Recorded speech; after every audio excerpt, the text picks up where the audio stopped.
ดังดอกดวงตาว่าแม่ฮักดอกแพงเจ้าลูกเอ๋ยแม่แต่ยักดอกกินข้าวให้ลูกแม่นั้นกินก่อนลูกกินตอนดอกเบิดแล้วแม่กินน้ำกะสร้างมันแม่กินน้ำกะสร้างมันลูกเอ๋ยลูกเอ๋ยลูกเอ๋ย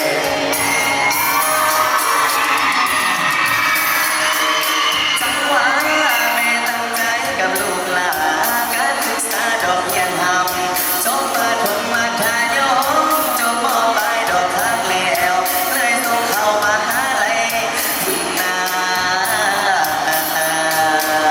ดูเอ้ยดูเอ้ย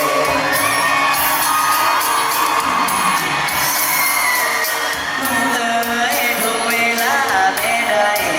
สุขใส่ลูกเฮียนจงตั้งใจภาคเพียรเขียนวีซ่าดอกความหูทุกบ้านใดแม่ก็สู้หาเงินคำบ่ได้ยาจะขายผักขายปลาขายเป็ดไก่ขายหน่อไม้เฮ็ดเงินไว้ให้ลูก